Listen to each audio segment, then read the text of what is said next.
Gimana, Mbak?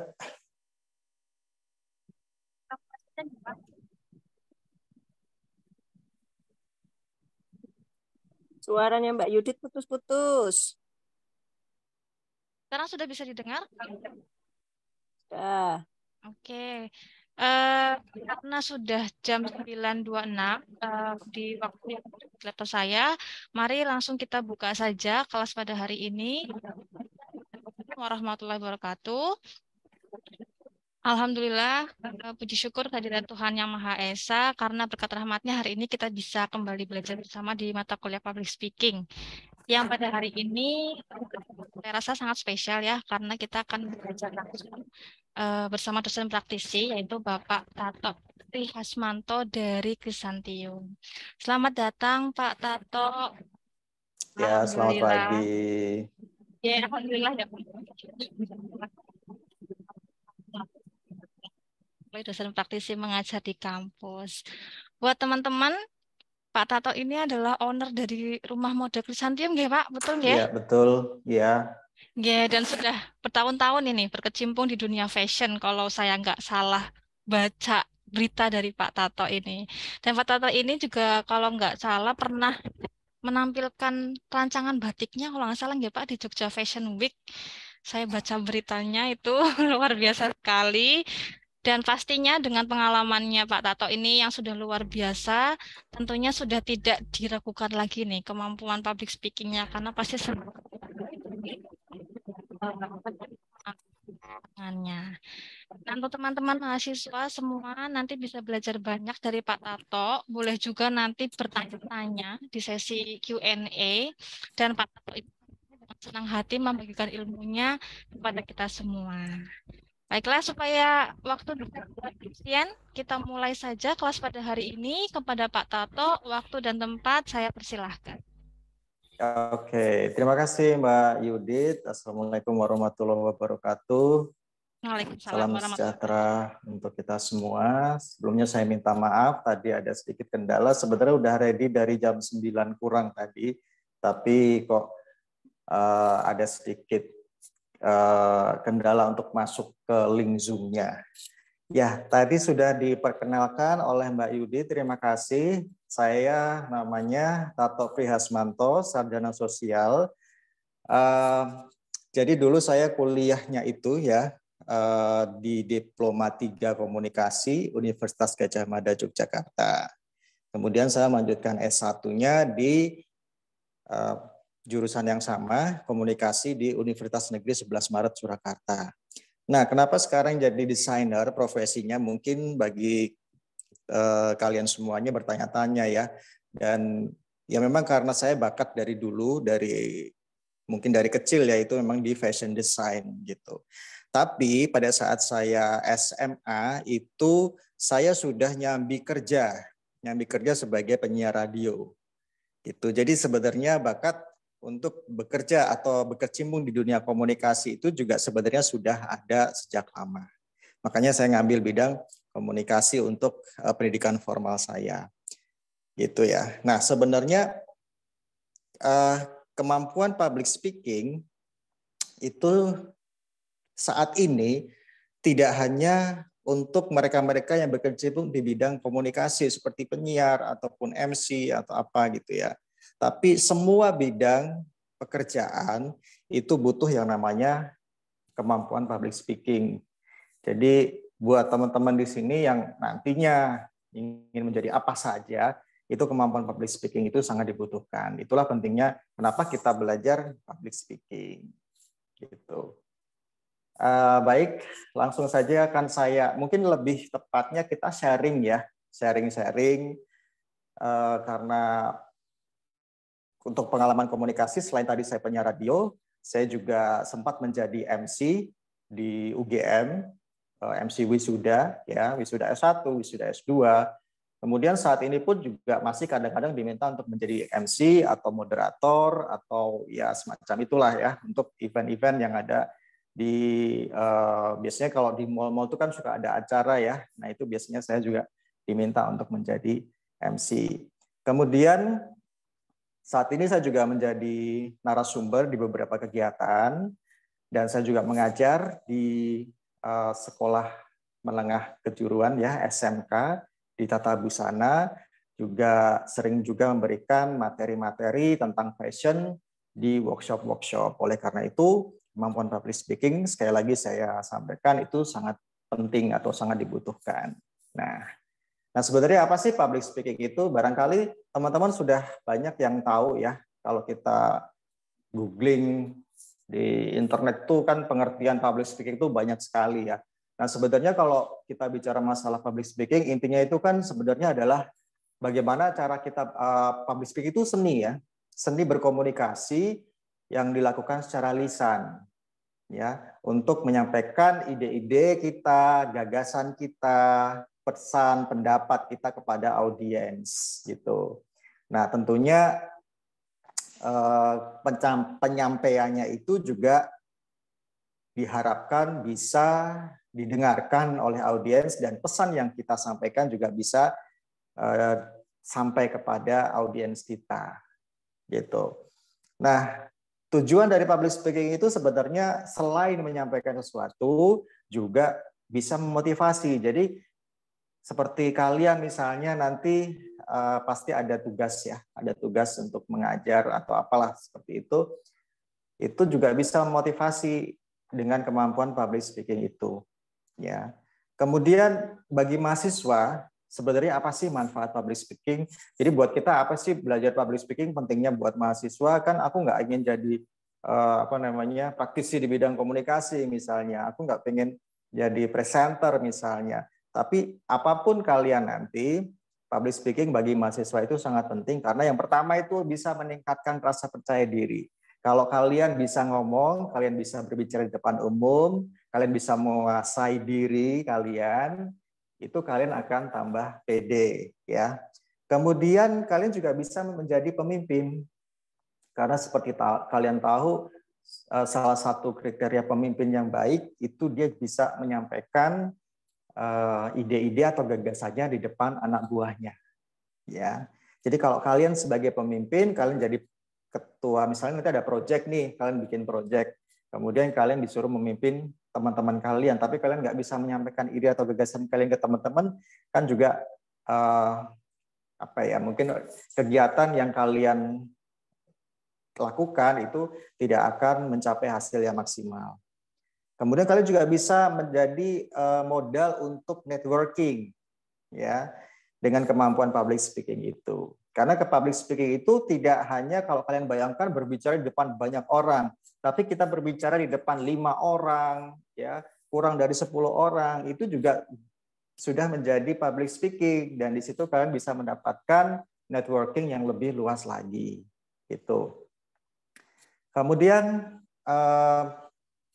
barangkali juga kalian sering sekali mendengar kalau kita belajar public speaking atau kita menjadi seorang public speaker itu susah, ya. Sebenarnya tidak, dan public speaking itu sebenarnya bukan bukan bakat dari lahir ya. Karena kalau yang namanya bakat itu tidak semua orang bisa berarti kan. Nah, tapi sebenarnya public speaking itu bisa dilatih, ya, bisa dilatih dan bisa dilakukan oleh semua orang, ya. Jadi itu bukan bakat dari lahir sebenarnya. Jadi semua orang itu bisa mempunyai kemampuan public speaking, tentunya dengan belajar, ya, dengan banyak berlatih, itu untuk meningkatkan skill public speaking itu. Kemudian ada juga anggapan bahwa public speaking itu tidak bisa dikuasai oleh seorang introvert. Tahu nggak introvert ya? Jadi seorang yang kalau kita tipe kepribadian itu kan ada introvert, ada extrovert ya. Nah, introvert itu cenderung yang pendiam, yang suka menyendiri gitu ya pada umumnya. Nah, itu seolah-olah tidak bisa menjadi seorang public speakers. Padahal sebenarnya itu juga tidak benar. Saya pribadi ini sebenarnya orang yang introvert. Ya, jadi kalau di rumah itu saya diem, nggak banyak omong, ya. Tapi saya bisa kenapa seorang introvert bisa jadi penyiar, ya, bisa jadi MC. Nah, sebenarnya kalau kalian merasa dirinya introvert, kemudian kalian jangan berkecil hati, kalian bisa menjadi seorang public speakers ya. Kemudian public speakers itu hanya dikuasai oleh seorang extrovert, itu juga tidak benar ya.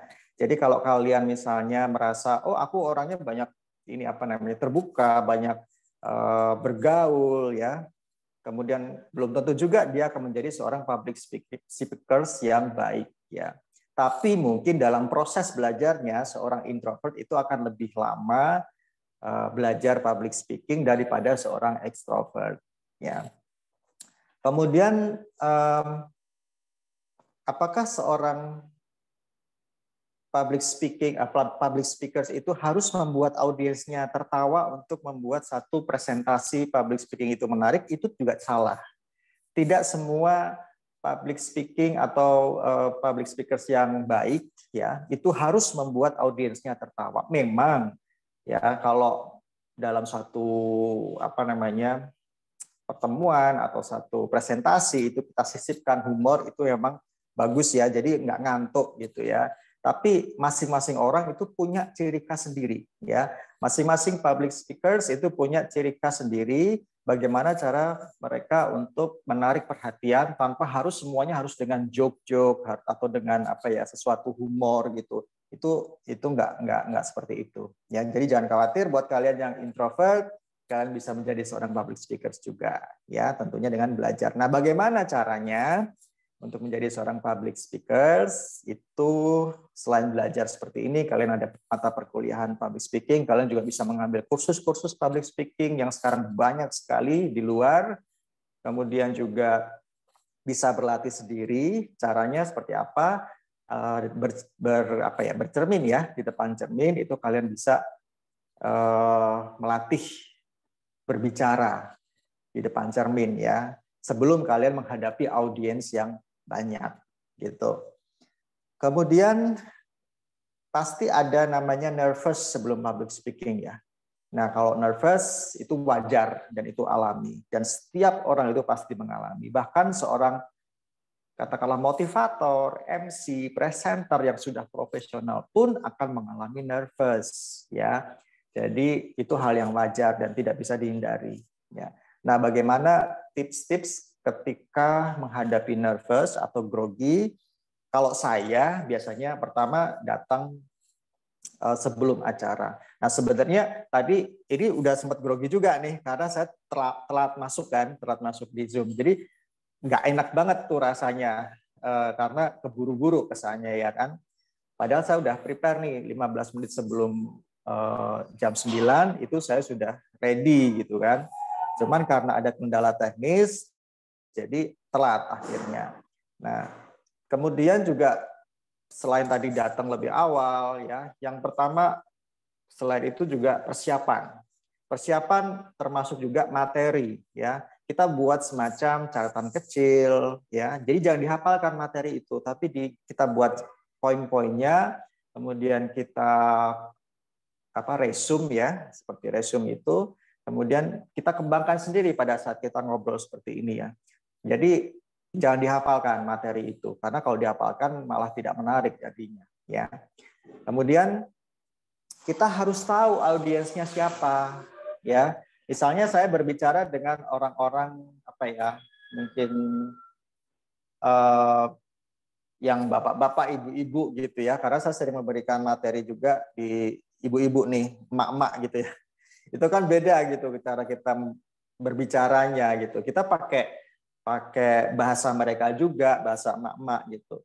Nah, di sini saya berhadapan dengan kalian para mahasiswa yang istilahnya usianya masih muda kan.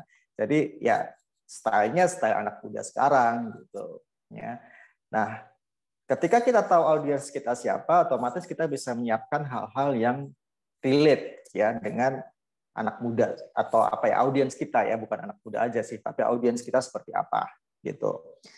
Kemudian selain itu kita juga bisa melatih sebelumnya, tadi masuk ke persiapan ya, melatih konsentrasi kita itu macam-macam ya. Selain untuk biar nggak kita gugup, itu setiap orang punya cara masing-masing. Kalau saya di backstage atau di tempat tunggu waiting room itu biasanya saya melakukan latihan pernapasan ya biar nggak gugup. Contohnya kalian bisa praktekkan, kita bisa tarik napas dulu 5 hitungan, kita tahan 5 hitungan, kemudian kita hembuskan juga 5 hitungan. Itu secara rutin. Kita lakukan berulang-ulang dan kita akan menjadi rileks ya. Ada juga yang mereka untuk mengatasi nervous itu bawa sesuatu untuk dipegang ya, seperti ini misalnya saya pegang bolpen. Ya, dia kalau dia biar bisa konsentrasi, dia bisa biar bisa fokus, dia harus pegang sesuatu gitu ya. Nah, itu bisa juga seperti itu. Atau ada juga yang humming. Humming itu apa ya? Kayak bersenandung ya untuk mengatasi grogi. Itu juga bisa ya. Atau ada juga yang dia harus ngobrol dengan orang lain dulu biar dia rileks, biar dia bisa nggak terlalu sepaneng ya kalau orang Jawa bilang. Nah, itu bisa seperti itu juga gitu. Jadi carilah cara-cara yang menurut kalian pas untuk mengatasi grogi sehingga public speaking yang kalian lakukan itu nanti akan berjalan dengan lancar ya. Kemudian setelah mengatasi grogi tadi, ya dengan kita harus ada persiapan, ya kita mempelajari materi kita mengetahui audiens, ya kemudian datang lebih awal, ya. Kemudian tips selanjutnya adalah ketika kalian akan memulai ngobrol atau memulai presentasi, ya kepada audiens, itu jangan langsung ngomong, ya. Misalnya jalan nih ke atas podium atau ke depan gitu. Tenang dulu. Ya, jangan langsung ngomong. Ya, tenang dulu, kalian bisa istilahnya pandangan mata itu kayak menyapu audiens yang ada di depan kalian. Kan biasanya mereka akan entah tepuk tangan, entah membuat seperti misalnya di MC-nya bilang, baiklah kita sambut pembicara selanjutnya adalah si siapa gitu kan. Kemudian orang akan bertepuk tangan, kita berikan tepuk tangan. Nah, kemudian kita maju, kita tenang dulu. Ya, jangan langsung ngomong. Tenang dulu, atur nafas, kemudian baru kita buka. Ya. Kemudian setelah itu jaga kontak mata. Ini penting, ya. Jadi kalau kalian berbicara dengan orang, kalian juga harus memperhatikan orang tersebut. Tapi jangan terlalu lama, ya. Jangan dipandang terus gitu ya. Tapi kita jaga itu artinya lihat matanya, kemudian sebentar kita pindah lagi ke orang berikutnya, pindah lagi ke orang berikutnya. Ya. Nah, gimana kalau kita tatap-tatapan mata malah jadi grogi ya? Nah, tips saya adalah coba kalian melihat tidak di mata, tapi di area di sini nih, di jidat ya, atau di kening. Kalian pandangi di area di sini, ya, karena itu akan seolah-olah kita melihat orang tersebut, tapi sebenarnya kita nggak melihat matanya, ya. Jadi pandangan kita ada di sini atau di atas sedikit nggak apa-apa, gitu. Nah itu tipsnya, ya. Jadi seolah-olah kita memandang orang tersebut, tapi sebenarnya kita nggak memandang matanya, ya. Tapi kita melihat di atas matanya. Kemudian berbicara perlahan, ya. Jadi bicaranya jangan cepat-cepat, ya. Kita atur intonasinya, kita atur vokal kita. Kemudian juga tergantung luas tempat ya. Kalau misalnya tempatnya itu kecil, ya kita nggak usah teriak-teriak, ya. Cukup yang bisa didengarkan dari orang terdepan sampai orang yang di belakang, gitu. Kemudian fokus untuk memberikan, bukan meminta, ya. Karena sebagai seorang public speakers atau presenter, tujuan kita adalah memberi informasi, kita bukan meminta informasi. Ya, boleh kita bertanya, tapi pertanyaan yang mungkin pertanyaan retorika ya. Jadi misalnya begini, bagaimana pendapat Anda jika Anda di posisi seperti apa gitu ya. Akhirnya mereka mikir versi mereka. Dan itu juga bagus ya sebagai salah satu teknik untuk sebagai seorang public speaker ya, karena kita membangun emosional kedekatan dengan audiens kita. Jadi audiens nggak cuma diem saja mendengarkan, tapi kita ajak juga untuk mengikuti emosi, ya, mengikuti emosi. Kemudian kita harus positive thinking. Ya, positive thinking, kita jangan mungkin ada yang punya haters di sini. Ya, kalau ada yang punya haters, kita nggak usah mikirin haters. Katakanlah di audiens kita ini ada haters kita nih. Kita nggak usah mikir apakah haters kita, apa sih dia ngomongnya jelek banget nih, apa sih dia. Bodoh amat lah. Gitu ya. Kita nggak usah mikirin haters kita. Kita berpositive thinking aja. Ya. Kemudian yang harus dihindari, seperti halnya tadi saat yang harus disiapkan sebelum presentasi, yang pertama juga kurang persiapan ya. Berarti yang harus dihindari itu adalah less persiapan atau kurang persiapan. Kemudian juga tidak mengenal audiens. Jadi sebaiknya kalian harus mengenali audiens kalian siapa saja. Kemudian bahasa tubuh. Nah, bahasa tubuh ini juga penting ya. Kalau kalian melihat ini sebentar lagi kan Pilpres ya. Pasti akan banyak juru kampanye ataupun mungkin mereka-mereka yang ingin mencalonkan diri sebagai anggota dewan atau presiden dan sebagainya. Kalau kalian perhatikan, coba deh kalian mulai sekarang diperhatikan bagaimana gestur mereka, ya.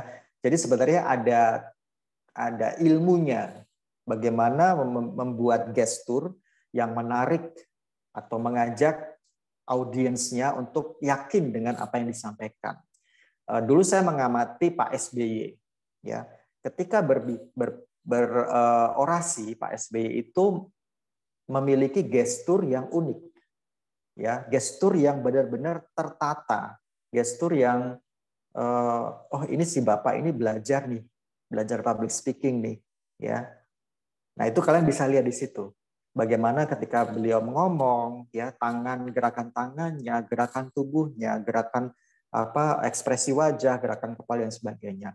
Dan saat ini mereka-mereka yang ingin terjun ke dunia politik atau semacam itu ya, itu mereka juga membutuhkan kemampuan public speaking. Mereka butuh ilmu public speaking juga. Bagaimana cara mereka menarik massa ya, simpati massa ya. Nah ini bisa menjadi bahan analisis kalian ya. Bagaimana para public figure itu ketika berbicara, gestur mereka seperti apa, kemudian sikap mereka seperti apa, cara berbicaranya seperti apa. Ya.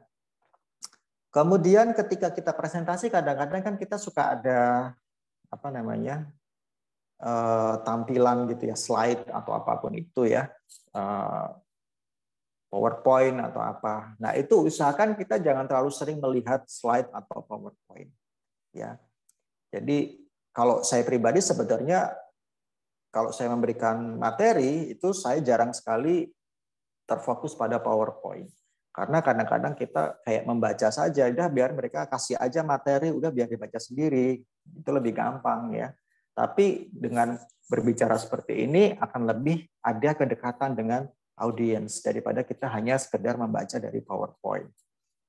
Kemudian tidak bersemangat. Nah, ini dihindari ya, meskipun katakanlah kita capek ya, kemudian suasananya tidak mendukung untuk bersemangat ya, mungkin panas atau mungkin nggak enak banget gitu kan. Nah, itu tetap jangan sampai kita tidak bersemangat ya. Kita harus yakin dengan apa yang akan kita sampaikan. Ibarat kata kita jualan obat ya. Kayak tukang obat ya. Tukang obat itu kan harus yakin bahwa obat yang dijualnya itu pasti manjur gitu kan. Jadi kita harus yakin, gimana kalau kita nggak semangat, orang juga nggak akan mau mendengarkan, orang juga nggak akan yakin dengan apa yang kita sampaikan ya. Dan itu relate dengan pekerjaan saya. Saya sebagai seorang fashion designer, saya jualan produk saya jualan jasa saya. Ketika saya presentasi karya saya nggak bersemangat, ya udah, saya nggak akan berminat untuk bikin baju di tempat saya. Oleh karena itu saya harus istilahnya menjual skill saya, menjual kemampuan saya, menjual produk saya seyakin-yakinnya, sehingga orang juga akan tertarik. Contohnya misalnya nih ya, ini saya lagi pakai baju kreasi saya sendiri nih, outer ya. Nah ini outer.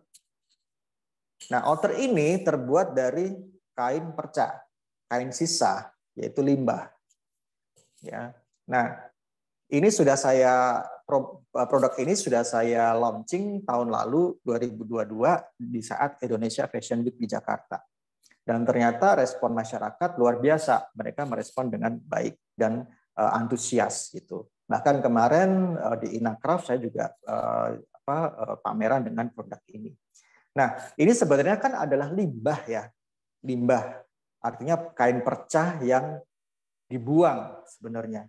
Nah, bagaimana kita mempresentasikan limbah ini ya setelah kita buat baju, kita buat kreasi, kemudian kita presentasikan kepada audiens ya.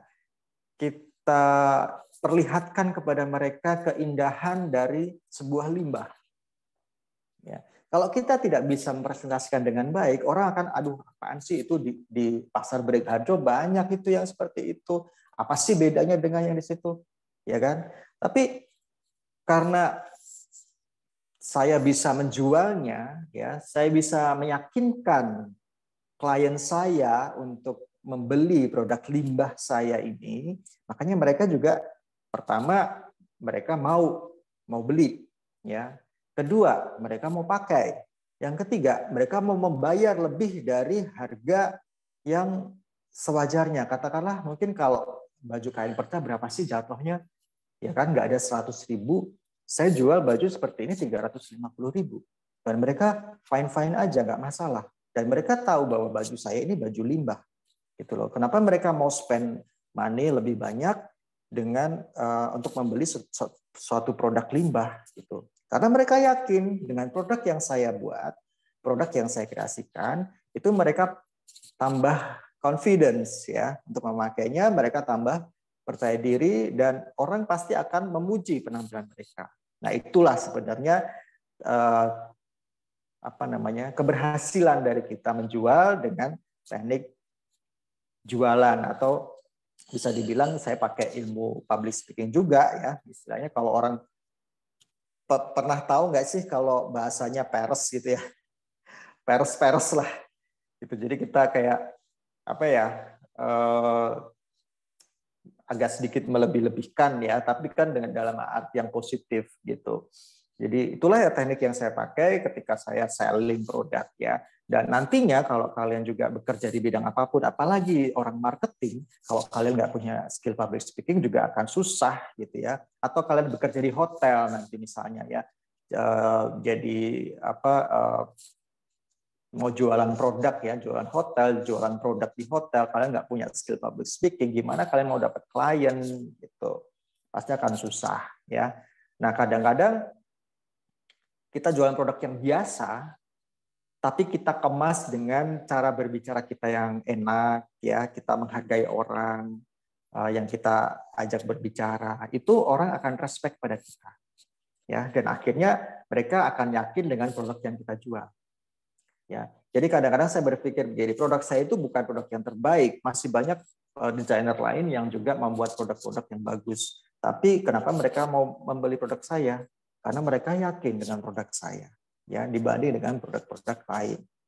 Itu, ya. Yang pasti itu kegunaan dari public speaking untuk kehidupan sehari-hari ya. Dan saya yakin kalian juga semuanya yang saat ini mengikuti perkuliahan ini punya potensi untuk menjadi seorang public speaker, ya, punya potensi untuk menjadi seorang mungkin menjadi presenter, kemudian bisa menjadi seorang narator juga, bisa menjadi seorang orator juga, karena public speaking ini kan banyak sekali ya. Ada tadi presenter ya, ada untuk orasi, pidato, kemudian apalagi ya, ada banyak sih sebetulnya cabang-cabang dari public speaking. Oh ya, saya mau kasih tips sedikit tambahan ya, tips tambahan untuk membuat presentasi kita menarik atau public speaking kita menjadi menarik. Satu lagi, kita harus mempunyai a great opening. Ya, great opening kalau misalnya gini, kalau kalian janganlah pakai cara-cara jadul ya, misalnya ucapan salam yang biasa gitu. Coba deh kalian bisa mengawali public speaking itu dengan katakanlah misalnya quotes. Ya, tahu kan quotes ya? Kata-kata mutiara atau apalah tuh banyak sekali ya kata-kata quotes itu. Kemudian bisa juga diawali dengan kalau kalian ada fasilitasnya dengan video. Ya, kalian buka dengan video. Ya, itu akan apa? Menarik perhatian orang, menarik attention audience kita untuk tertarik dengan materi yang akan kita sampaikan. Kemudian juga bisa juga dengan joke. Ya. Joke itu bisa, tapi nggak semua orang pandai bikin joke ya. Kadang-kadang ada yang garing juga kan. Kayak saya misalnya kalau bikin joke saya tuh garing banget. Jadi saya jarang banget pakai teknik pakai jokes gitu kan. Tapi kalau ngomong biasa sama temen tuh bisa bikin ketawa. Tapi kalau jadi narasumber itu kok garing gitu rasanya ya. Kemudian ada yang namanya teknik bank opening. Bank opening itu ya itu tadi seperti yang saya bilang ya. Jadi juga dengan janji atau big promise, kemudian ada lagi dengan drama ya, openingnya gitu. Mungkin sekarang relate dengan drakor gitu kan. Coba deh kalian misalnya ambil satu scene atau satu judul dari drakor yang memang relate dengan apa yang akan kalian sampaikan nanti ke audiens ya. Jadi itu akan memberikan efek kedekatan dengan audiens. Kemudian kadang-kadang kita menemukan audiens kita ini bermacam-macam ya. Ada yang tidak tertarik kesannya, ada yang pasif ya, ataupun mungkin audiensnya yang lebih senior dari kita ya. Nah, itu gimana caranya untuk biar kita nggak grogi ya, atau biar presentasi kita itu menarik. Tentunya ada beberapa hal yang harus disiapkan dan harus dilatih ya. Jadi selain tadi persiapan, kita juga butuh yang namanya appearance. Appearance tahu ya, appearance itu performance kita, total look-nya kita. Ya. Jadi dari mulai atas, head to toe, dari atas sampai bawah.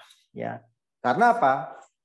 Ketika kita sudah ada di depan, itu pandangan itu ke arah kita semua. Ya, ke arah kita semua. Orang akan mengamati kita, mengamati rambut kita, akan mengamati baju kita, kemudian apapun yang kita pakai, gitu ya.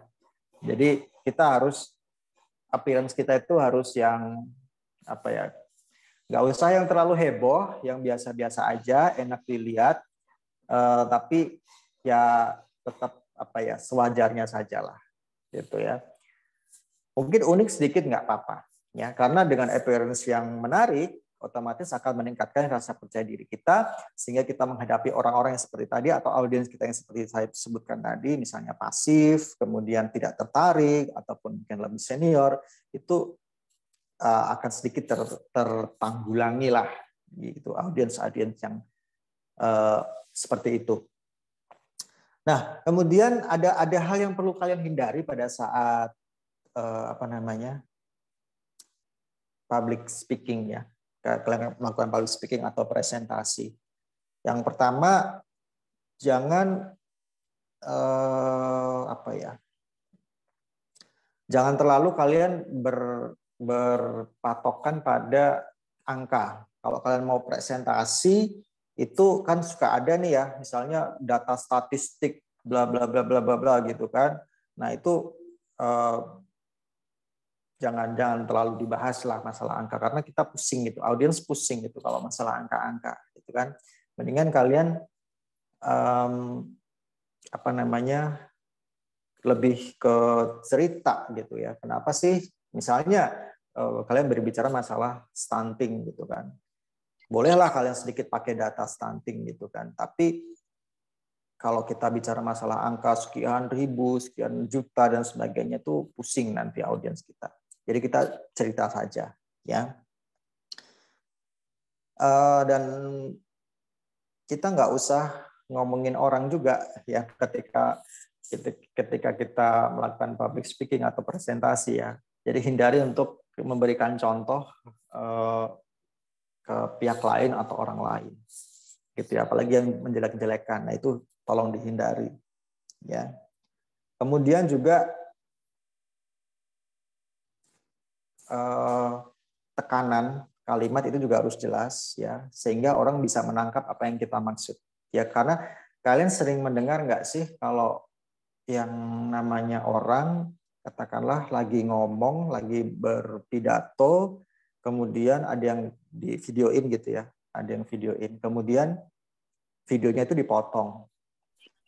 Ya, kemudian videonya dipotong, kemudian maksud sebenarnya yang sebenarnya apa, kemudian dengan potongan video itu diviralkan, maksudnya jadi berbeda. Ya kan sering sekali seperti itu kita lihat. Nah, itu bisa diatasi dengan memberikan poin atau tekanan-tekanan pada saat kita melakukan public speaking itu. Sehingga ketika dipotong pun sebenarnya maksudnya nggak akan meleset dari apa yang sebenarnya kita sampaikan. Jadi biar nggak ada bias gitu ya. Atau dibelokkan ke hal yang berlawanan dengan apa yang kita sampaikan. Gitu.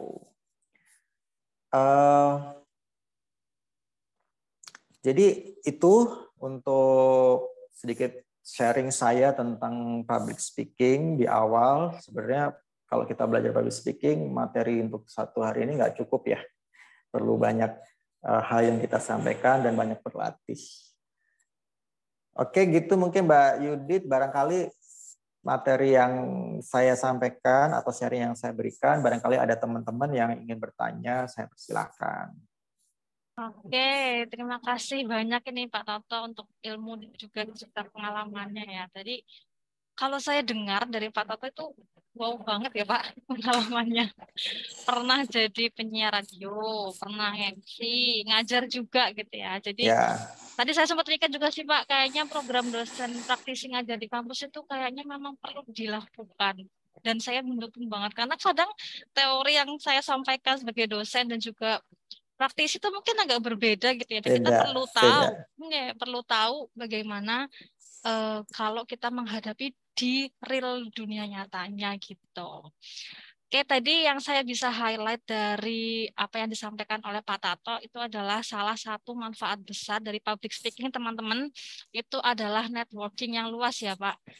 Dan zaman sekarang networking itu sangat dibutuhkan karena sekarang ini kalau kerja nggak ada kolaborasi, kita nggak punya network yang cukup luas itu kayaknya akan susah gitu. Dan juga tadi yang saya highlight juga dari yang disampaikan Pak Tato adalah public speaking itu bukan bakat ya teman-teman. Jadi kalau ada yang merasa saya nggak bakat nih public speaking, hilangkan pikiran-pikiran itu. Karena kalau memang public speaking itu adalah bakat gitu ya Pak. Kayaknya mungkin saya juga nggak akan jadi dosen Pak, karena saya tuh nggak bakat jadi public speaker sebenarnya. Tapi sekarang mau nggak mau ya harus bisa public speaking karena memang pekerjaannya related dengan public speaking. Oke, teman-teman, kita move on ke sesi selanjutnya, yaitu ke sesi Q&A. Untuk mahasiswa silahkan.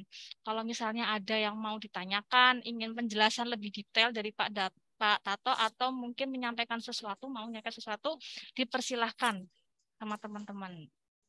Untuk Bu Cusnu juga boleh loh, Bu Cusnu kalau misalnya mau bertanya juga boleh, nggak Iya benar. melulu Jadi mahasiswa. benar. Saya cerita sedikit nih kenapa saya kenal sama Mbak Cus itu sebenarnya pada saat itu kita lagi ada di acara Dieng Culture Festival. Oh, iya, Ya. iya, iya. Jadi Mbak Cus itu lagi magang kalau nggak salah ya, magang Iya, betul. di apa namanya travel agent yang Yes. apa namanya pegang ini ya handle untuk acara itu gitu. Nah saya jadi pesertanya nih ceritanya. Nah, seperti tadi Mbak Yudit bilang bahwa salah satu skill public speaking itu bisa menambah networking, ya ini yang sudah saya praktekkan. Yes, Jadi betul. saya ngobrol ya, istilahnya saya kayak apa ya ngobrol aja gitu kan, ngobrol enak. Akhirnya nyambung dengan Mbak Cus loh. Ternyata, oh Mas bisa nih nanti bisa gabung di ini praktisi untuk ngajar. Oh boleh gitu loh. Jadi itulah salah satu manfaat saya, kenapa saya memiliki skill public speaking, yang saya terapkan nggak harus di kesempatan formal. Tapi ketika kita ada di satu acara yang santai, kita ketemu orang yang tepat, ya kan, kita bisa mempresentasikan diri kita dengan baik, akhirnya kita bisa mendapatkan kerjaan, kita bisa melakukan job gitu loh. Ya, gitu. Iya, betul Pak. Pantesan pulang dari magang tuh Bu Cusno, ini silakan hubungin ini Mbak Yudit kerjasama. Oh, ternyata kuncinya di situ teman-teman ya. Ya. Asli loh ini networkingnya jadi oke kalau bisa public speaking. Tuh udah terbukti. Teman-teman siapa yang mau bertanya? Mungkin ada yang penasaran gimana caranya, gimana Pak ngilangin nervous? Karena kebanyakan teman-teman mahasiswa Pak kalau disuruh presentasi maju ke depan tuh groginya minta ampun gitu ya pada nervous. Teman-teman siapa yang mau bertanya untuk tips dan triknya mungkin atau hal yang lain yang mau ditanyakan ke Pak Tato, dipersilahkan. Ayo silakan bertanya. Yuk, siapa yang mau tanya? Hana mungkin mau tanya atau Anissa Amalia? Atau kayaknya ada yang pernah jadi MC siapa ya? Bilang sama saya waktu itu. Hasna ya, kalau nggak salah pernah jadi MC. Siapa tahu mau tanya juga tips dan triknya kalau mau jadi MC kayak gimana. Boleh, silahkan. Hana mungkin mau tanya? Boleh Bu, izin bertanya. Mungkin kadang kan setelah presentasi saya berpikiran apakah tadi yang saya sampaikan itu berkenan di hati mereka, terus juga seharusnya saya tuh mengatakan ini tapi kok malah nggak dikatakan atau gimana gitu. Terus gimana menurut Pak Toto cara mengatasi hal-hal tersebut setelah presentasi dilakukan? Terus adakah pengalaman yang berkesan setelah presentasi menurut Pak Toto itu yang menarik begitu untuk bisa di-sharing seperti itu? Terima kasih. Oke, ini langsung dijawab. Boleh Pak Toto, silahkan langsung dijawab saja. Ya, itulah kalau misalnya kita masih jarang melakukan presentasi ya, maksudnya masih awal-awal gitu kan, belum terlalu sering gitu. Ada kalanya kita membutuhkan semacam note atau catatan kecil gitu kan, yang berisi poin-poin yang apa yang akan kita sampaikan. Jadi dari catatan kecil itu bisa meminimalisir kelupaan sesuatu yang harusnya kita akan sampaikan gitu kan. Nah, jadi itu yang biasanya saya pakai, meskipun kadang-kadang karena udah terlalu asik ngobrol ya, jadi note-nya itu suka lupa juga gitu. Oh ya, harusnya aku nyampaikan ini, ternyata kok nggak tersampaikan ya. Nah itu sebenarnya wajar sih, wajar saja. Tapi untuk meminimalisir dari kelupaan tadi, kita bisa membuat catatan kecil itu tadi ya. Kemudian bagaimana melihat apakah materi kita itu didengarkan oleh audiens kita atau tidak. Sebenarnya secara visual itu bisa kita lihat pada saat kita presentasi seperti ini ya. Kalau ini kan saya susah ya melihat ekspresi teman-teman semuanya ya, karena kan nggak semuanya ada yang di mute juga gitu. Jadi saya nggak bisa semuanya untuk melihat. Jadi dari situ bisa kelihatan kalau misalnya orang tuh boring dengan apa yang kita sampaikan, biasanya mereka akan ngantuk ya kan. Kalau bahasa Jawanya itu angop-angop gitu ya, menguap gitu kan. Angop-angop terus gitu kan, atau kayak boring gitulah. Kelihatan banget kalau boring gitu kan. Nah, harusnya kalau kita sudah melihat gelagat yang seperti itu, kita bisa, ini relate dengan pertanyaan yang ada tadi ada yang diketik ya, ada yang diketik masalah ice breaking. Nah, ice breaking itu ada yang di awal, ada yang di pertengahan atau di akhir. Yang versi saya. Jadi kalau kita tadi kita melihat kok ada keboringan atau kebosanan pada pertengahan kita memberikan presentasi, kita langsung bisa aja masukin ice breaking di situ. Nah, caranya seperti apa? Pertama, kita bisa melempar pertanyaan, ya, sehingga apa? Kita membuat audiens kita juga ikut mikir, ya, untuk ikut berpartisipasi gitu. Misalnya kita langsung nunjuk ke orang gitu, coba kamu gimana nih kalau ada kasus seperti ini, apa yang kamu lakukan gitu. Ini gimana? Jadi yang tadinya ngantuk jadi nggak ngantuk karena pasti akan kepikir, jangan-jangan aku yang ditunjuk ya, terus aku harus jawab apa ya? Nah, seperti itu gitu. Jadi kita bisa melempar pertanyaan. Atau kita juga bisa diselingi dengan yang ice breaking, yang benar-benar ice breaking ya, atau yang yuk berdiri semua gitu. Kita relax dulu ya, kita dengan gerakan-gerakan tertentu, kita dengan game-game yang di tempat ya, nggak harus keluar dari tempat duduknya. Nah, itu kita bisa pakai cara seperti itu. Nah, dari situ kemudian kita langsung melihat nih nanti gimana, oh mereka semangat lagi, mereka akan mendengarkan kita lagi ya. Nah, selain itu kalau kita pengen mendapatkan feedback dari apa yang kita sampaikan itu bermanfaat atau tidak, atau mereka bisa terima atau enggak, kita bisa saja bikin angket ya. Kita minta tolong kepada audiens, kita bagikan kertas kecil kepada mereka, bisa tolong memberikan masukan kepada saya bagaimana materinya, kemudian apa yang harus istilahnya kekurangan, dan yang kekurangan saya sebagai seorang pemateri itu apa, bisa tolong dicatat, ditulis. Nah, dari situ kita bisa mengevaluasi dari skill kita, skill presentasi kita, sehingga kita bisa belajar dari situ dan next kita akan bisa lebih baik. Gitu. Itu tips dari saya. Gitu. Jadi gitu ya tadi Mbak Hana dan juga siapa tadi ya, Valenta kalau nggak salah yang tanya tentang ice breaking. Jadi teman-teman, kalau saya kadang nunjukin teman-teman tuh ice breaking juga ya teman-teman. Biar pada stay fokus sama apa yang saya sampaikan. Oke, untuk selanjutnya ada lagi nggak yang mau bertanya? Mau diketik boleh, kalau malu. Iya, bisa. Kalau misalnya masih malu-malu boleh diketik, nanti saya bacakan pertanyaannya, boleh juga. Oke, ini Hasna. Sudah raise hand tadi. Silakan Mbak Hasna, open mic, open cam, bisa bertanya dengan Pak Tato secara langsung. Oke, baik, terima kasih Bu atas kesempatannya. Saya ingin bertanya, maaf saya off cam aja ya, ini kameranya jadi jeduk-jeduk kayak gini. Oh ya, nggak apa-apa. Nah, ingin bertanya, kan kalau presentasi itu saya tuh seringnya kayak ngomongnya tuh kecepatan gitu loh, kayak tergesa-gesa. Soalnya takut nanti materinya keburu lupa gitu. Jadi kayak udah tak tata materinya, udah di otak tuh udah ditata, kayak mau improvisasi kayak gini. Tapi kalau kelamaan ngomong nanti pasti ada yang lupa gitu loh. Terus nanti jatuhnya tergesa-gesa, terus ngomongnya jadi belibet. Nah, mungkin ada tips buat masalah ini. Terima kasih. Oke, terima kasih Pak Hasna. Pertanyaannya, monggo Pak Tato, silakan langsung dijawab. Saya ketemu kasus yang sama ya, karena saya kan juga juri duta wisata ya, pemilihan duta wisata di Kabupaten Magelang dan Jawa Tengah sejak tahun 2011 ya sampai tahun ini.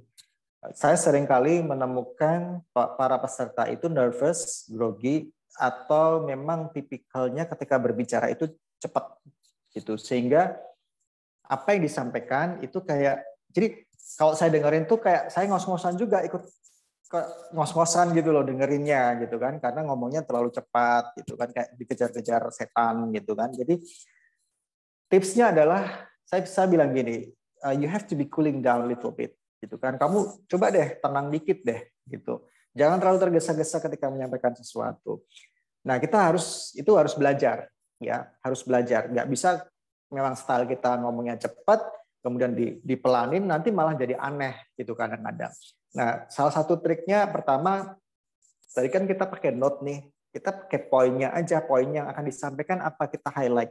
Nah, itulah yang harus tersampaikan kepada audiens ya. Dan yang lain itu sebagai bunga-bunga kata atau bunga-bunga kalimat saja dan tidak usah terlalu banyak. Kemudian kita juga berlatih. Nah, ini ada yang belum sempat saya sampaikan, sekalian saja saya sampaikan masalah teknik vokal. Ya, jadi teknik vokal itu harus diperhatikan dalam masalah intonasi. Ya, intonasinya harus seperti apa? Ya, kita harus belajar. Kalau kalian mendengarkan apa yang saya sampaikan, saya kan nggak yang cepat banget juga, nggak lambat banget juga, nggak. Tapi kadang-kadang saya ada yang cepat, ada yang lambat, ada yang saya butuh penekanan juga, gitu kan, atau stretching juga, gitu. Kemudian olah nada. Jadi sebenarnya nggak cuma penyanyi saja ya yang butuh latihan vokal. Seorang public speaker ini juga butuh yang namanya latihan vokal agar ketika dia berbicara itu bisa enak didengarkan, ya, tidak ngebut, ya, alurnya juga enak, ya. Kemudian juga artikulasinya juga harus jelas, ya. Kemudian juga kita harus berlatih napas, biar nggak kesannya tuh ngos-ngosan. Nah, oleh karena itu seorang public speaker juga harus rajin berolahraga. Ya, olahraga. Jadi jogging atau olahraga apalah gitu, biar napas kita tuh panjang gitu. Kemudian tadi ada stretching ya, penekanan terhadap sesuatu yang akan menjadi poin dari kita itu butuh. Kemudian pengaturan kecepatan berbicara biar tidak terlalu ngebut banget gitu. Jadi kita harus tahu kapan kita harus cepat, kapan kita harus slow down, ya. Kemudian juga volume, ya, volume kita berbicara, ya. Kalau kita misalnya tanpa mic itu seperti apa, kalau dengan mic seperti apa, ya. Jadi jangan sampai orang yang di depan kita atau duduknya dekat dengan kita itu terlalu apa ya, terganggu dengan suara keras kita, tapi yang di belakang juga harus dengar juga, seharusnya seperti itu. Jadi ini butuh teknik juga. Kemudian tadi ada artikulasi dan pronunciation atau pelafalan, ya. Kadang-kadang kalau kita ketemu sama istilah-istilah yang kita jarang sekali pakai, nah itu kadang-kadang suka belibet, ya. Oleh karena itu kita sebelumnya harus tahu dulu nih, kita mau nyampaikan apa sih? Contohnya misalnya ketika saya ini ya, presentasi karya saya itu ada istilah namanya sustainable fashion, ya. Orang kan belibet, apa sih sustainable, apa sih sustainable? Nah, kita harus latihan gitu. Sustainable fashion itu apa, ya? Kemudian karena hubungannya dengan sustainable life yang saat ini sedang tren yang lebih kembali ke alam dan sebagainya. Nah, itu pronunciation kita harus latih juga sebelum kita melakukan presentasi itu. Ya, memang harus nggak bisa langsung dilambatin sih Mbak. Jadi ya latihan aja lah, banyak-banyak latihan. Seperti tadi saya bilang untuk teknik vokalnya, ya. Kemudian latihan artikulasi A, I, U, E, O, ya, latihan napas, ya. Itu juga biar napasnya itu panjang, nggak pendek. Jadi biar nggak ngos-ngosan. Gitu ngomong, gitu kan.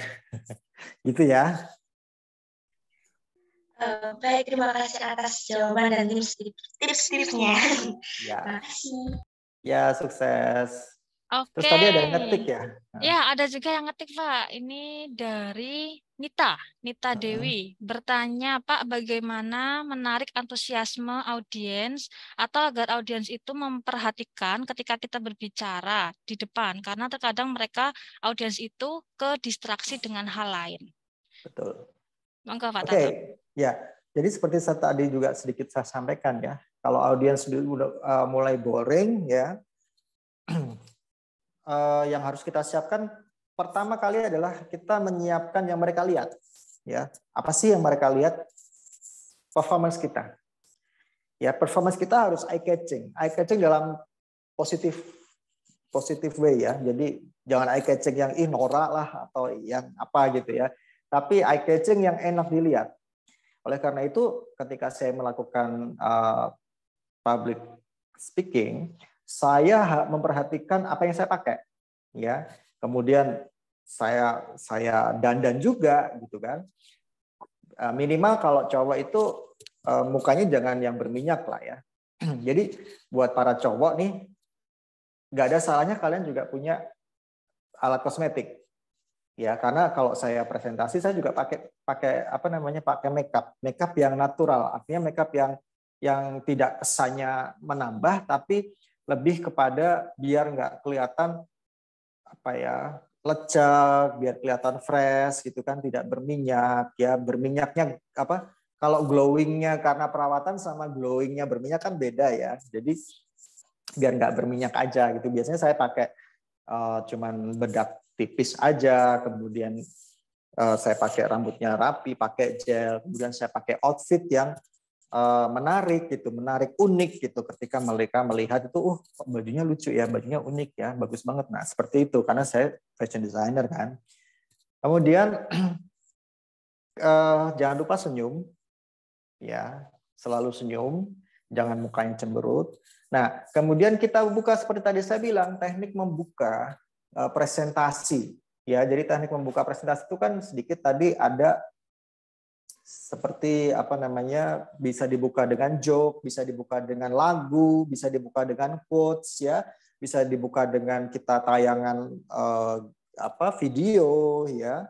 Itu banyak sekali tekniknya, tergantung audiensnya siapa. Atau misalnya nih audiensnya itu ibu-ibu PKK ya. Tentunya kita buka dengan mungkin apa sih yang disenangi oleh ibu-ibu PKK sekarang? Katakanlah, oh mereka senang nonton sinetron. Nah, sinetronnya apa gitu. Nah, kita bisa buka dengan kutipan dari sinetron atau kutipan scene dari sinetron itu yang relate dengan materi yang akan kita bahas. Otomatis mereka nanti juga akan tertarik. Juga kita bisa memulai pembahasan atau memulai satu presentasi itu dengan melihat ke masa lalu ya. Jadi kita mengajak audiens untuk berpikir juga, pernahkah Anda merasakan seperti ini? Nah, rasanya gimana sih? Enak nggak? Gitu. Atau pernahkah kalian merasakan kegagalan ketika apa gitu kan? Otomatis kita akan mengajak mereka untuk berpikir, oh iya saya juga. Akhirnya mereka ada semacam hubungan atau koneksi dengan kita. Ya, biasanya mereka boring itu pertama karena mereka tidak merasa ada kedekatan dengan masalah yang akan disampaikan. Ya, yang kedua pembicaranya nggak menarik di mata mereka. Ya, yang ketiga mungkin ini ya, jadi mereka memang situasinya memang tidak memungkinkan untuk bisa menikmati dengan baik presentasi yang kita bawakan. Gitu. Nah biasanya kalau orang yang sudah punya, katakanlah sudah punya nama gitu ya, menjadi seorang narasumber atau presenter itu bahkan sebelum mereka tampil pun akan dinanti-nantikan oleh banyak orang gitu, karena mereka reputasinya memang sudah bagus sebagai seorang motivator atau sebagai seorang presenter gitu. Ya, itu ya tadi sedikit tipsnya ya. Mbak siapa tadi?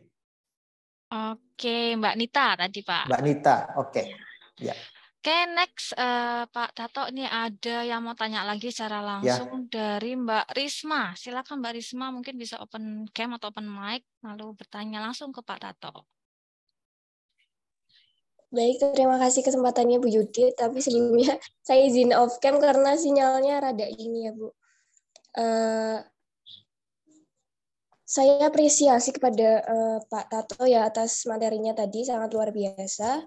Saya izin bertanya Pak, karena kan gini, sesuai pengalaman saya tahun lalu, kan saya pernah jadi trainer PKKMB ya Pak, di UNY. Nah, waktu itu ada forum discussion gitu sama mahasiswa barunya.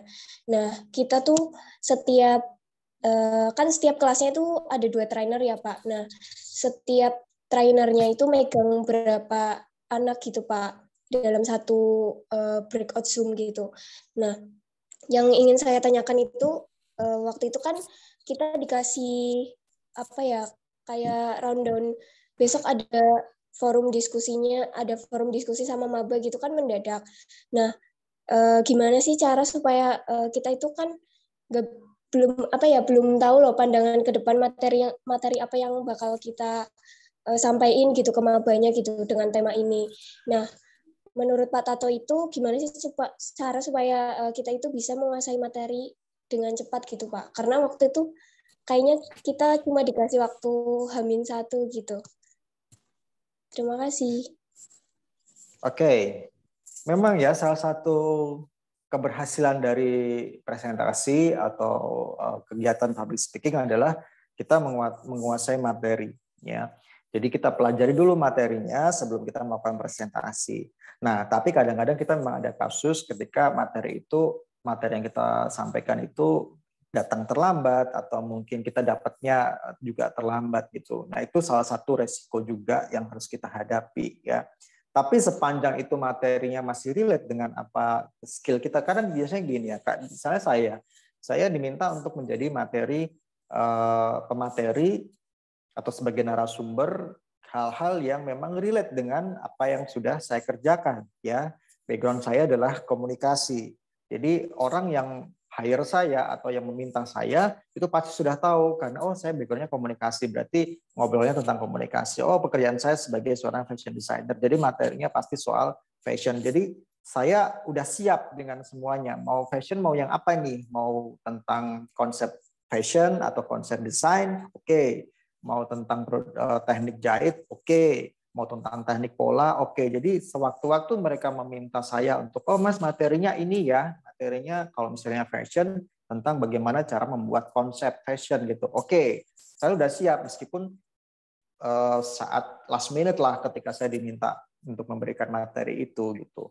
Intinya sepanjang itu masih relate dengan apa yang sudah kita kuasai, saya kira ya nggak terlalu susah ya sebenarnya ya untuk bisa menguasai materi tersebut. Yang jadi masalah adalah karena kita tidak benar-benar nggak tahu gitu loh materinya, ya kan? Artinya tidak berhubungan dengan background kita, nggak berhubungan dengan pekerjaan kita, ya. Kemudian kita disuruh ngasih materi, ya. Jadi kayak apa ya? Ya udah kalau saya sih mendingan nggak usah diterima gitu kan, karena memang nggak ada hubungannya dengan saya, kecuali kita dikasih waktu untuk belajar gitu. Tapi kalau misalnya waktunya 1 hari, saya kira cukup lah, karena sekarang dengan teknologi internet banyak ya kita bisa dapatkan materi itu di Google, ya misalnya ketik apa gitu kan, tentang apa masalah apa gitu, itu banyak sekali referensinya. Jadi, nah kemudian kita kemas lagi dari apa yang kita temukan, karena gini.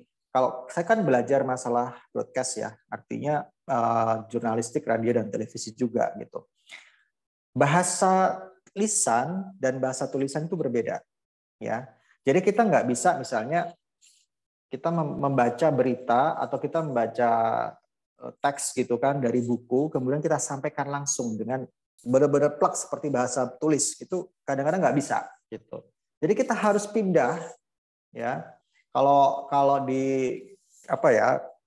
Kalau di komputer atau di apa itu harus di-convert dulu nih, harus di-convert dulu dari bahasa tulis ke bahasa lisan. Nah, seperti dulu saya membuat berita. Membuat berita itu kan bagian dari ini juga ya, bagian dari ilmu komunikasi juga. Kalau kita membuat press release ya, kita membuat press release kan kita juga membuat berita, itu harus ada yang namanya 5W1H. Ya. Udah dapat ya pelajaran itu. 5W1H ya, ada who, what, whom, where, dan sebagainya itu. Nah, itu kita terjemahkan ke dalam bahasa tulis. Ya, untuk press release kita sebarkan ke media. Tapi ketika kita presentasikan press release itu, kita nggak bisa bahasanya sama seperti yang di dalam tulisan. Kita harus convert ke bahasa lisan, sehingga enak untuk didengar. Gitu. Jadi, ketika kita mengumpulkan materi, ya kita harus convert lagi materi tersebut ke bahasa lisan. Gitu ya. Jadi intinya adalah persiapan ya, dan kalau materi itu relate dengan pekerjaan kita atau skill kita atau background pendidikan kita, itu akan lebih gampang gitu. Tapi kalau emang sudah di luar dari di luar dari pengetahuan kita, ya kalau saya sih mendingan saya nggak terima gitu. Karena nanti ya kita memang kelihatan nggak menguasai materi kan, kelihatannya seperti itu. Tapi kalau waktunya masih 1 hari, saya kira masih bisa lah dengan teknologi sekarang gitu. Itu ya Mbak. Oke, cukup jelas ya Mbak Risma untuk jawaban dari Pak Tato.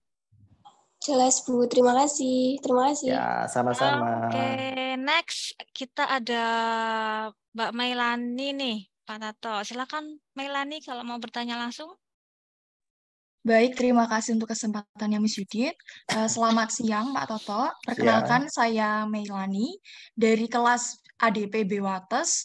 Izin bertanya terkait dengan kekuatan emosi dalam public speaking. Nah, ada orang yang dalam proses menguasai materi itu dia dibaca berulang-ulang. Tetapi ada juga yang mungkin hanya satu kali baca, tetapi dengan pemahaman dan melibatkan feeling atau perasaan, itu dia langsung paham dengan materi yang ingin disampaikan. Nanti dengan gaya bicara yang bagaimana, kemudian nanti otomatis penekanan dan intonasi itu dia akan muncul dengan sendirinya gitu. Nah, dari Bapak, bagaimana tips melatih emosi bagi orang-orang yang kurang memiliki feeling yang baik itu tadi? Terima kasih. Oke, yang pasti begini, ketika kita mendapatkan kesempatan untuk melakukan presentasi apapun itu, kemudian kita dikasih materi ya, kita harus harus tertarik dulu ya, harus tertarik dulu dengan materi itu, harus ada curiosity ya, ketertarikan. Kalau kita nggak ada curiosity, nggak ada ketertarikan dengan materi yang akan kita sampaikan, ya gimana kita mau memahami. Ibarat kata gini, contoh Anda jadi sales ya, sales suatu produk gitu, katakanlah misalnya makanan bayi. Meskipun Anda nggak saat ini tidak mengkonsumsi makanan bayi ya, tapi kan harus ada, oh iya, aku ini nih suka food gitu kan.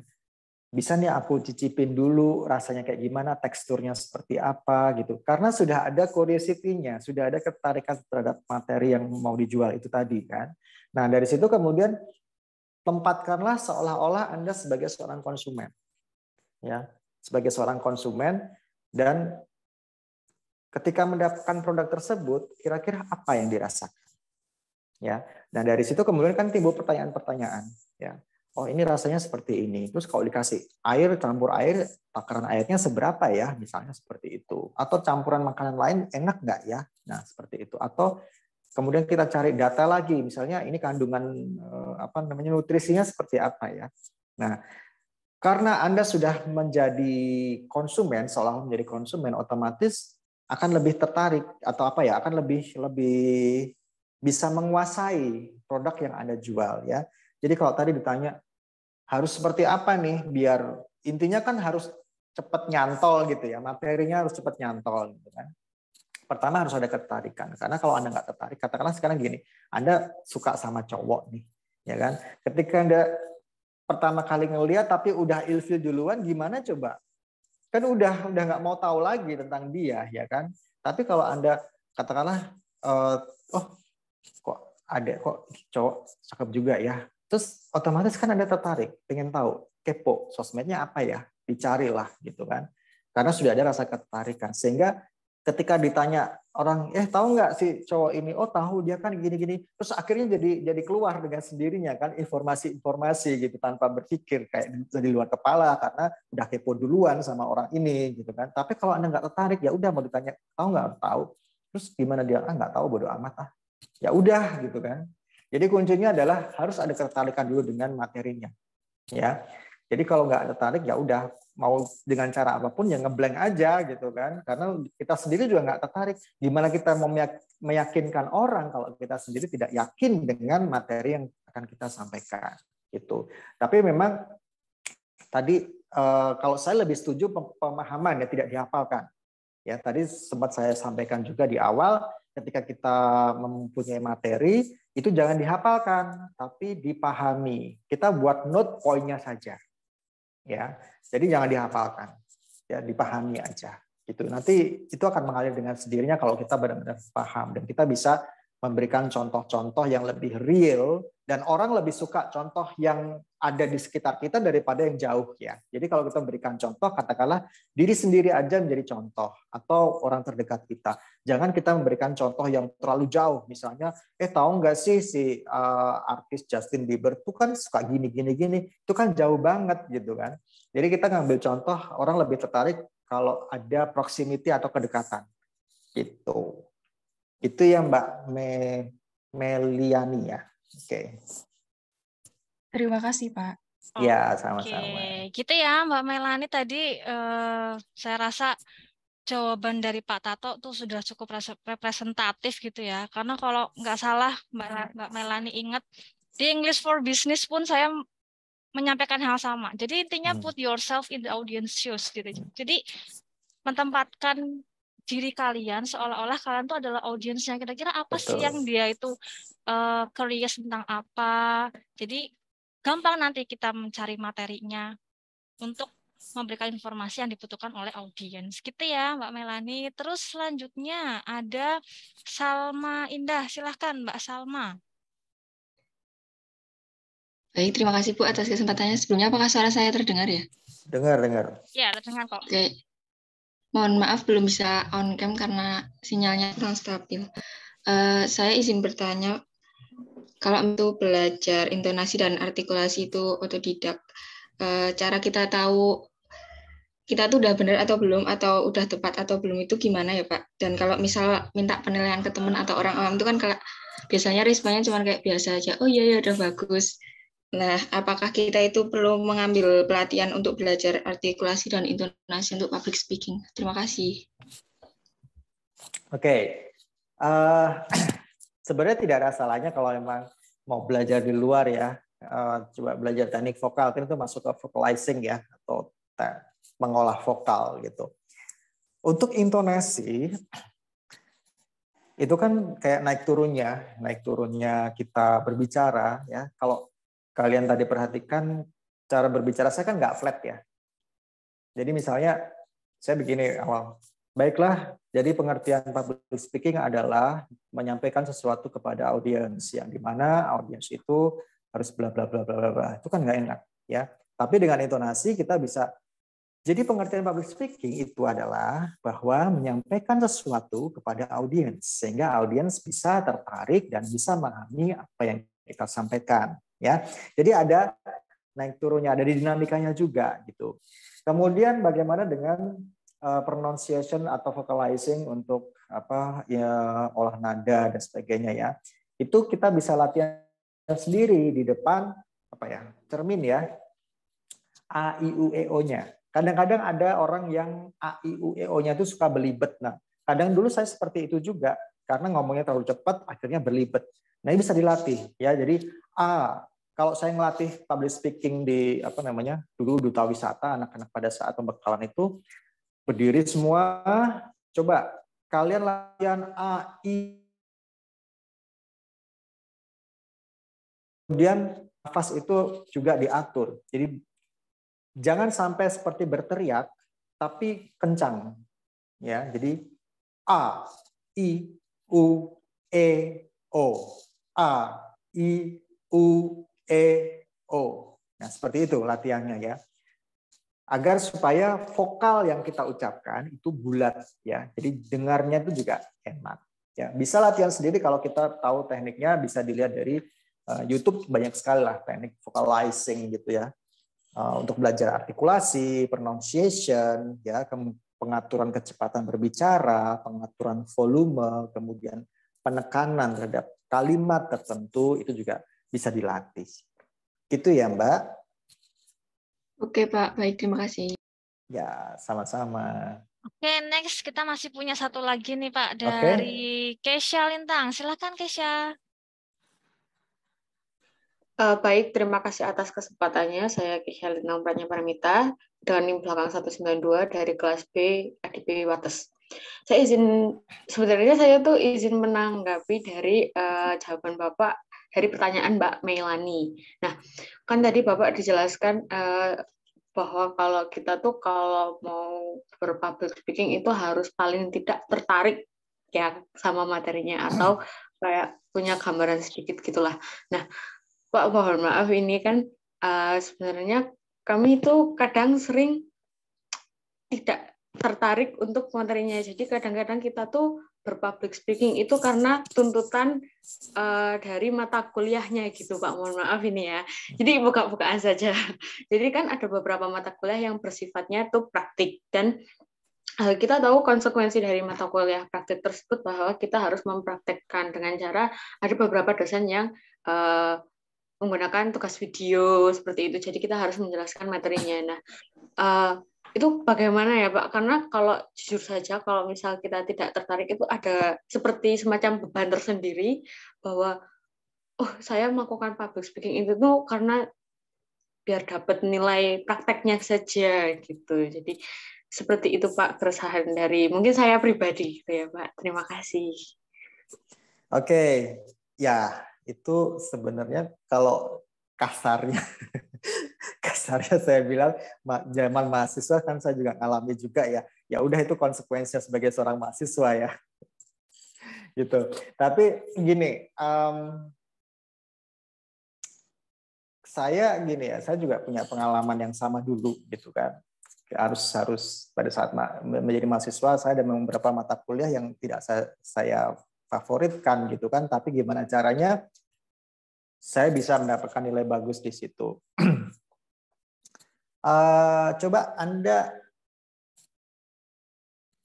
ya susah ya kalau kita memang nggak suka ya, tapi coba tempatkan Anda sebagai seperti gini, kalau kerja di media ya, katakanlah sebagai produser acara ataupun sebagai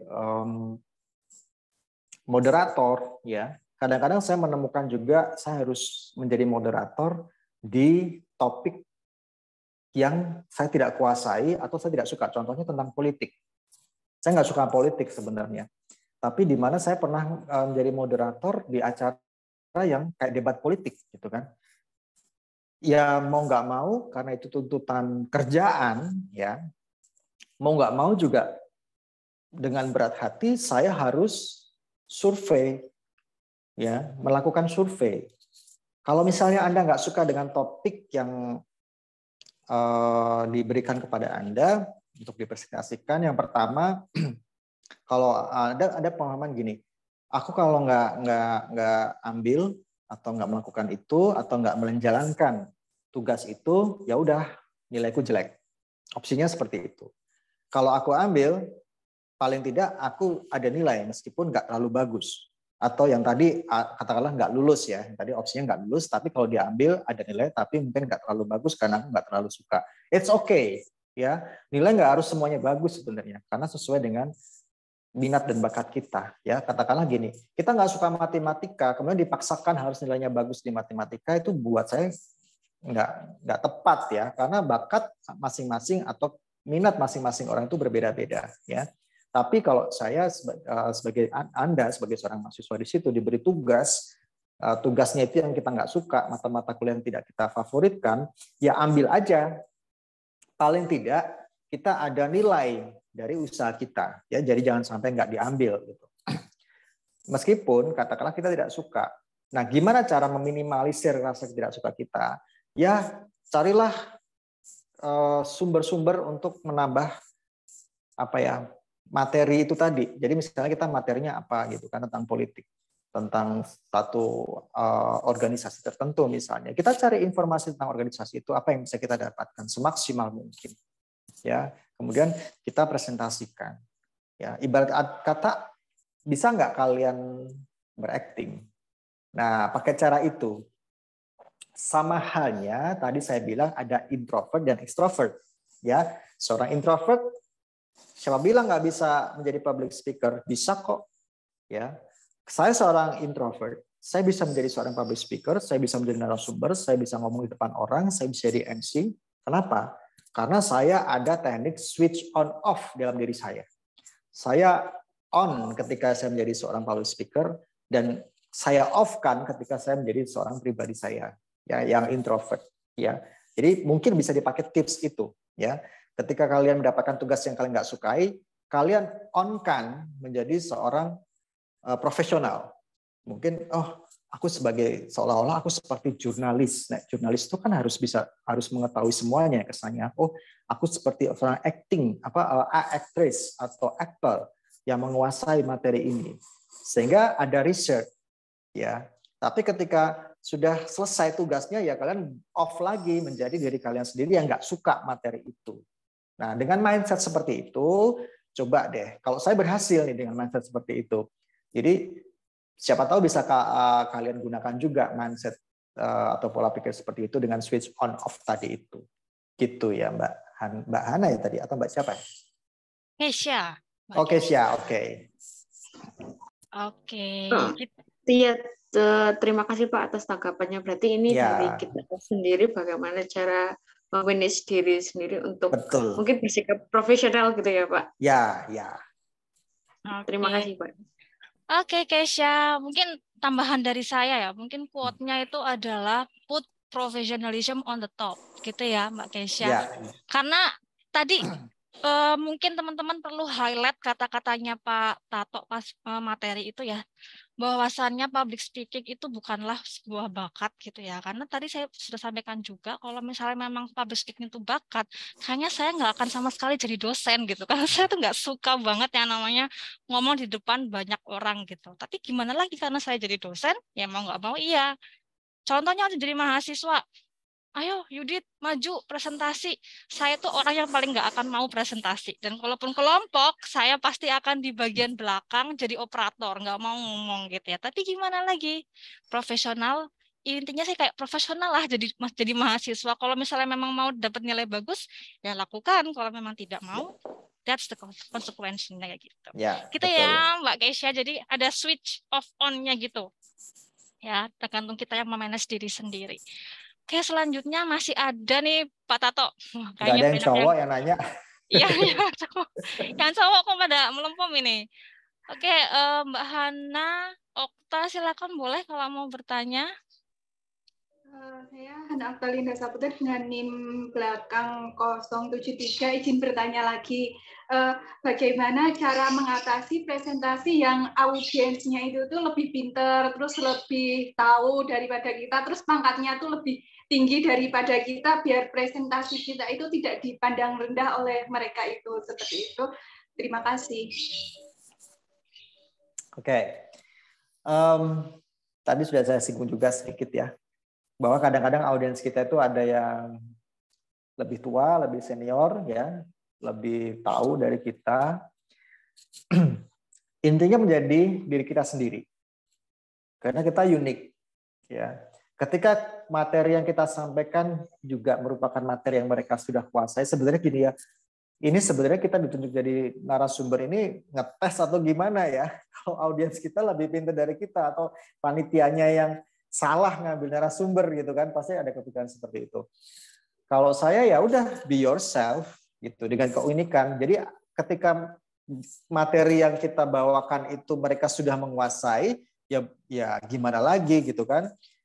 Ya akhirnya kita representasikan saja diri kita, keunikan kita. Karena yang namanya manusia setiap orang pasti berbeda. Ya kan? Mungkin kita bisa mengolah materi kita dengan gaya atau style kita sendiri yang saya yakin beda dengan mereka. Ya, nah itulah yang membuat perbedaan antara kita dan mereka. Mungkin stylenya Mbak Hana apa misalnya? Oh, style saya suka dengan joke-joke gitu kan, atau style saya dengan logat saya yang medok misalnya. Ya udah pakai aja itu untuk menarik atensi dari mereka gitu. Karena ya udah kalau kita mau mengandalkan isi atau konten kita, ya kita jelas kalah gitu kan, karena mereka lebih pintar, lebih hebat gitu. Tapi mindsetnya ya, meskipun audiens kita lebih senior ataupun lebih lebih senior, ya lebih pintar dari kita, tetap kita menganggap bahwa audiens kita itu adalah sama, ya. Artinya kita tetap memberikan kepada mereka, ya, bukan kita meminta kepada mereka. Ya, tetap kita memberikan informasi, kita memberikan ide-ide gagasan kita memberikan konsep-konsep kita kepada mereka. Jadi mindsetnya seperti itu, positif gitu ya. Tapi ketika Anda tahu, oh itu kan profesor, oh itu kan ini gini lebih senior aku, gitu. Udah pakai istilahnya apa ya? Make up lah, make up kita itu dengan personality kita.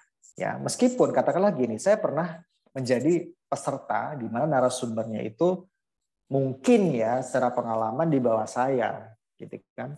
Tapi saya tetap tertarik, gitu. Kenapa? Karena pembawaannya tuh beda, gitu loh. Mungkin materinya sama, tapi dibawakan dengan gaya dia itu jadi beda, gitu. Tetap menarik, gitu. Nah, mungkin dengan trik seperti itu bisa dipakai oleh Mbak Hana gitu untuk mengatasi audiens yang lebih dari kita. Gitu ya Mbak Hana ya.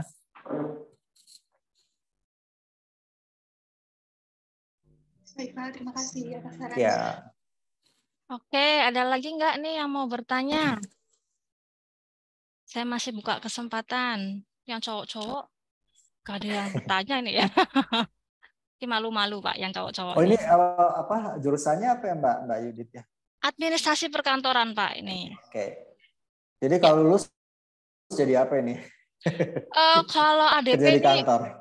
ya selain itu kami juga ini Pak, profil lulusannya itu ya seputar public speaking ini Pak, public speaker. Jadinya memang salah satu materinya itu ya berbau-bau dengan berbicara, seperti misalnya public speaking, teknik presentasi, English conversation gitu-gitu Pak. Jadi mereka memang mungkin ya tadi ya seperti Pak Kesya bilang nggak suka, tapi harus karena memang ada gitu ya, ada materinya. Oke Pak, ada dari Endah ini bertanya juga.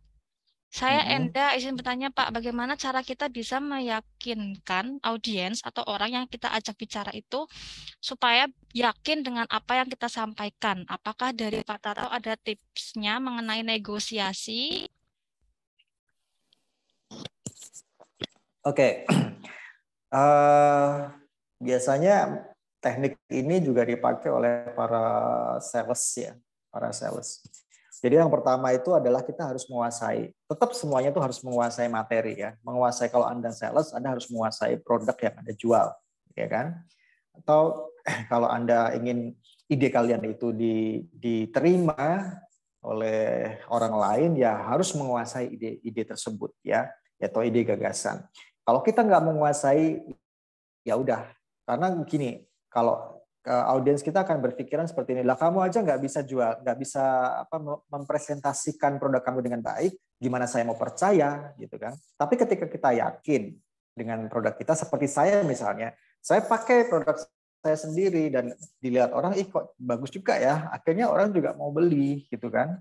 Jadi saya mempromosikan produk saya mendeskripsikan produk saya sedetail mungkin, sesuai dengan apa yang mereka inginkan. Ya, mereka ingin pakai baju saya biar kelihatan apa sih? Oh, biar kelihatan cantik, biar kelihatan cakep, biar kelihatan mungkin dipuji orang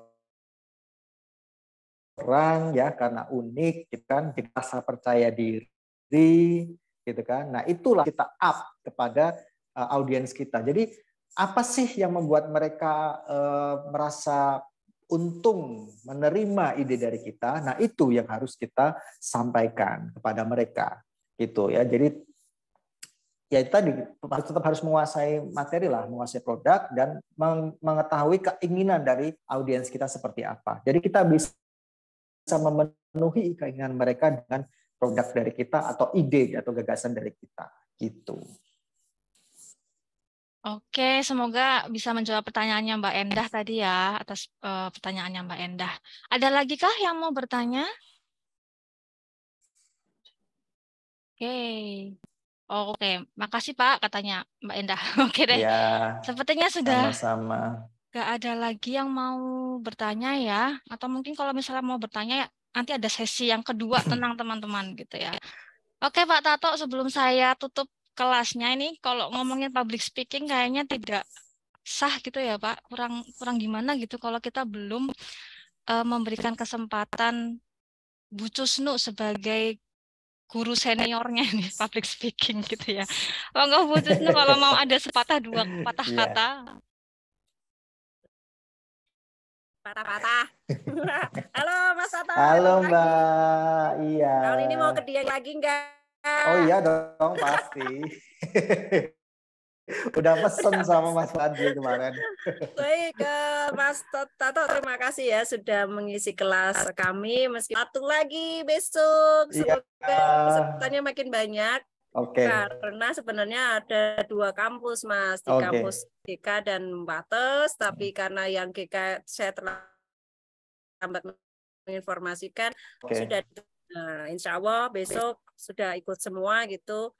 Sehingga adil nih, biar nggak merasa atas dulu dikasih gitu ya. Mohon maaf juga tadi saya tidak on cam ya karena bersamaan dengan praktisi lainnya. Oke. Jadi 2 yang saya lakukan. Untuk teman-teman nih ya yang ikut kuliahnya public speaking, kalau tempatku tak cetil-cetil semua buka kamera, masa public speaking buka Harusnya kamera ada ya. ini ya, kalau Afdol tuh kayak ada Betul ya, prakteknya besok dikit praktek gitu ya. sama Mas Tato dong. Oke, siap, Iya siap. dong. Ya. Iya. Masa lihat wajah aja pada nggak mau ya toh, nggak mau buka kamera. Besok dimarahin dikit kalau nggak mau buka kamera, ban. Harus dipancing tambah nilai kalau misalnya. Betul lah. Kalau public speaking ya harus bisa enjoy dengan diri sendiri, setidaknya nih dengan wajah kita ya. Meskipun saya kayak gini nggak make upan, tapi saya merasa tetap cantik kayak gitu ya kan. Iya, itu penting. Iya, Percaya diri. modalnya ini ya Mas Tato, modal PD-nya ya. Oke, Mbak Yudi, terima kasih Mas Tato dan teman-teman. Ini manfaatkan waktu kalian ini karena ada banyak praktisi yang akan mengisi baik di semester ini maupun semester besok. Kapan lagi bisa belajar dengan praktisi langsung yang tentunya banyak pengalaman di lapangan. Kalau dosen mah, kalau public speaking aja harus biasa Mas Tato ya toh. Tapi kalau untuk yang di luar itu luar biasa. Kalau kalian mau ini loh, mau desainnya Mas Tato ini krisantium keren-keren ya, batik-batik kombinasi, seneng aku. Pokoknya kalau mau lihat silahkan ya Mas ya, kalau mau pesan kemana ini IG-nya apa itu ini? Ada IG-nya Krisantium by Tatox pakai X ya, Krisantium by Tatox Kris. Instagramnya di TikTok juga ada. Oke, siap. Nanti boleh di-follow lah ya. Boleh lihat koleksinya Mas Tato nih. Siapa tahu di sini ada yang punya bakat pengen jadi model gitu ya Mas ya. Iya. Mas Tato ini juga mantan pigeon ya Mas ya? Enggak, dulu saya duta wisata Jawa Tengah gitu. Tapi udah itu pertama dan terakhir. Tapi sekarang jadi trainer aja sih, trainer mereka yang mau ikut pageant. Itu dia. Justru itu Mas Tato, trainer itu yang kita butuhin nih. Saya tuh paling senang juga maksa mahasiswa untuk ikut-ikutan kayak gitu. Biar percaya diri gitu ya kan. Soalnya meskipun kita di daerah Mas. Jadi gini, konsep beauty sekarang, konsep kecantikan apapun itu cowok atau cewek itu sudah bergeser ya. Artinya kalau dulu standarnya itu harus langsing gitu, sekarang enggak gitu. Sekarang yang penting adalah appearance kita. Katakanlah secara fisik kita pendek, badannya nggak langsing, agak berisi ya, gemuk gitu. Asal kita bisa mempresentasikan diri kita secara menarik, itu juga akan menarik gitu kan. Apalagi kalau kita di Mbak Cus kemarin kita kerja di tourism gitu kan, yang pertama paling penting adalah hospitality ya kan, kemudian kemampuan kita public speaking juga sangat penting gitu kan. Mungkin dari situ Mbak Cus banyak sekali kan di kegiatan kemarin itu gitu. Mas Fadli kenal saya, kenal Teddy gitu kan, jadi bisa jadi buat linknya juga. Udah saya cute Mas Fadli juga mau ngisi Mas, nanti tenang aja. Tunggu jadwal berikutnya. Ya, oke. Baik, saya pribadi mengucapkan sekali lagi terima kasih Mas Tato, Bu Yudit dan teman-teman yang ada di sini. Masih ada satu lagi besok. Jangan lupa ya. Oke, semoga langsung masuk deh, nggak error lagi. Ya, ini menarik sekali loh, ini dari jam 9 loh saya nyimak ini sudah. Iya ya, udah jam 11 ya, luar biasa. Ya, tapi besok buka kamera ya teman-teman ya, masa lihat wajahnya aja nggak pede ya toh. Besok buka kamera dan cantik-cantik ya, ganteng-ganteng. Besok ada praktek deh, besok ada praktek. Ya, besok ada prakteknya, apa tahu. Besok jadi modelnya krisantium ya kan, nggak tahu ya toh. Oke. Saya tak daftar lah. Ganteng dia. Iya, daftar ya. Ganteng cantik loh ini loh. Iya. Oke, Mbak Yudit, terima kasih. Begitu saja dari saya. Sampai jumpa besok. Oke, terima kasih Miss Jusnu untuk sepatah berpatah-patah katanya. Nih Pak Tato, kalau misalnya di ADP ini, kalau ngomongin orang yang bisa setting switch on off-nya oke ya, ini salah satunya Miss Jusnu ini. Mau harinya sebet apapun, Gitu ya. kalau di depan kelas sudah berapi-api. Bener. Keren banget ini Bu Jusnu. Benar. Oh iya, Ya. itu satu tips juga ya, satu tips sedikit tips saya karena saya dulu pernah jadi penyiar radio juga.